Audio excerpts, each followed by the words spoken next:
do that as the winds are still pretty high. Water here, once it gets up here, is very hard to remove in hurricane force winds like this because it just sits here after a while. Ground's very saturated. You can just see it. I mean, look at this. Pouring down the snow, and now the winds, as you can see, are becoming a factor up here. Temperatures tonight dropping into the teens. The roads are right over the area, sending down this pocket of cold air, and it sent that cold front way off to the east. So what it means for you, cool and dry weather to start out the day tomorrow. We're watching our next system, which really won't get here until probably sometime Friday night as some warmer air tries to move in. And you see these scattered showers right here. Look at the push of warm air and the big spinning storm system on the back side of that. That's temperature 11 o'clock at night in Roanoke, 79 degrees. By the way, this is our normal high for this time of the year. In other words, but this northwesterly flow by tomorrow will become southwesterly, and as that happens, we make that transition. We have to get through this warm front, and that'll be changing our temperature setup a little bit as we go into the upcoming weekend. It also increases the chances of seeing a few clouds, because what happens in Mother Nature, as you bring in warm air, it expands, the thickness increases, and that causes the air to lift a little bit. So it may not be totally sunny at times tomorrow. It's coming in out of the east and northeast, and that is very susceptible, of course, to the beach erosion, the damage caused by the nearly hurricane force winds at the beginning. It's a little squally right now. That was about a 60, 70 mile per hour gust that we just had because we're kind of getting blocked by the building, but certainly it's beginning to pack a punch here. Third, okay, the big dip in the jet stream bringing down the rain and taking it into the ocean over the past 24 hours. But this rain is going to come back and haunt us, I think, later on in the weekend, at least the clouds from it. In the meantime, I mentioned that boundary. You can kind of see the effect it's having. Where the moisture is higher, it helps hold in heat. And around Roanoke, it's 66, 64 in Lynchburg. But to the north, Elkins is at 52 degrees. So this is where the air is dry and the air is relatively moist east of the Roanoke Valley. And we're waiting on the weather change to come through. It will first start arriving late tomorrow. That's this front that you see here. So we've got the warm air over us right now. It's very muggy, very humid,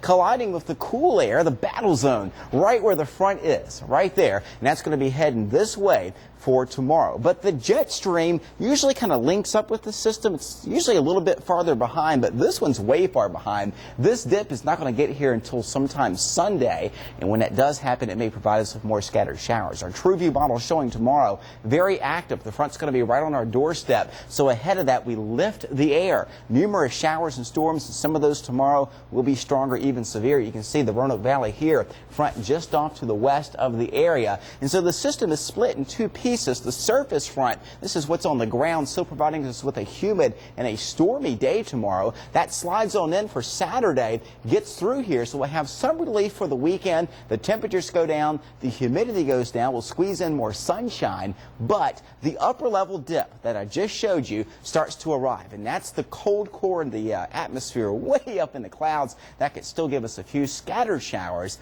Saturday into Sunday, and maybe even Monday, depending on how long that wants to hang around for. So overnight tonight, upper 60s for lows, areas of fog, and all in advance of this big storm system that you're seeing just to the west of the Roanoke Valley. This front right here is going to start moving in for the day tomorrow, and that's going to be the focal point of lifting the air and creating the scattered showers and storms. Behind that, a second front and a bigger storm system, at least for cooler weather, so that it doesn't fall too fast, because it's going to get heavy by Sunday, Monday, and Tuesday, highs in the upper 70s.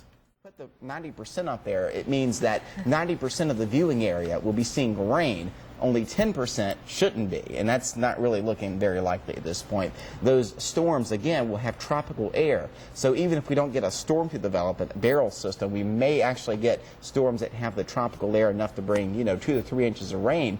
Just like that. And we don't need that drought or no drought. It just wouldn't be good. Right, and we just want to let people know there could be some potential for problems. There's the potential. We're not guaranteeing it right now, but we want you to keep it in the back of your head, and we'll update you tomorrow on what the latest models. A couple of swirls here, which could be our next tropical depression or tropical storm. National Hurricane Center just sent down an update and said they're going to be looking at this thing. Regardless of whatever it is, it's out there, and it's going to bring in some tropical air right up against that front. So the front itself would be a good rainmaker for the area. But once you get that tropical air in there, it can hold an extraordinary amount of rain. Storms that could produce locally heavy rains, and of course of our topography, if you dump too much rain down in a certain area, right up against the mountains, it wrings out a lot in the way of moisture. It funnels down into the valleys, and flash flooding becomes a problem. This is the latest update from the Meteorological Center up in D.C. 5 to 8 inches of rain through Tuesday and Wednesday, not out of the question.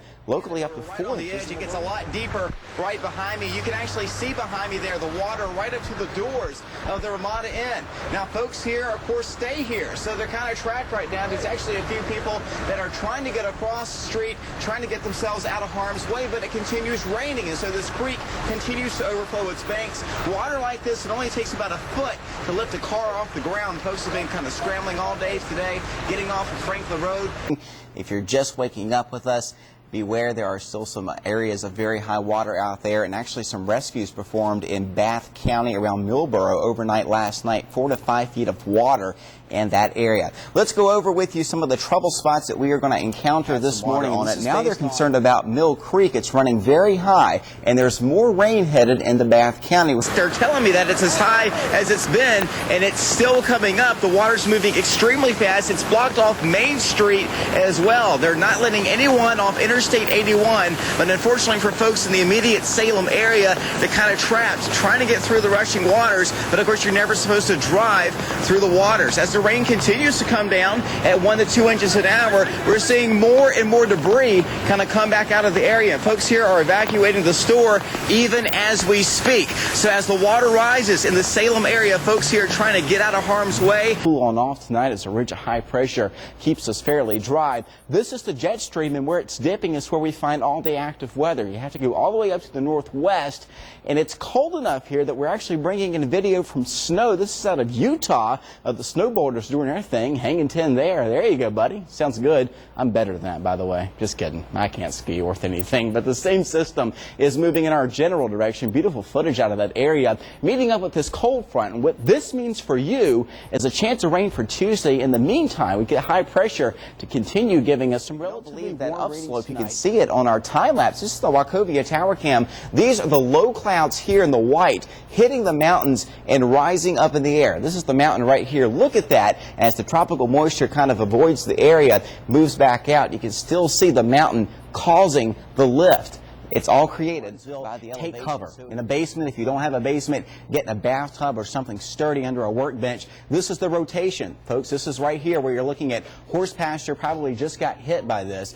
and it continues moving northeast. Martinsville is reporting reports of a tornado on 220. So now we're getting ground reports, folks. This is serious. Martinsville, just stay where you're at. Get inside or take that cover. That rotation into early Thursday, but again, the weekend shaping up fine.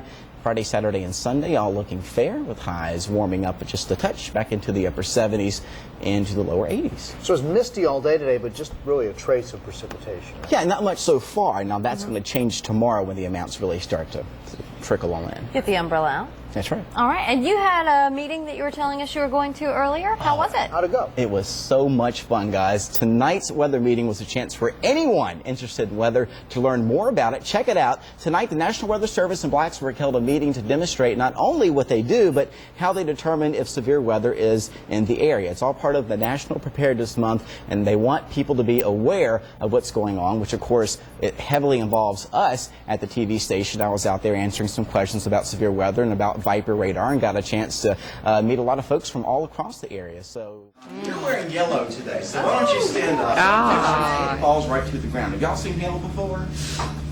And a lot of it's really long math problem that would tell you what the weather's going to be like.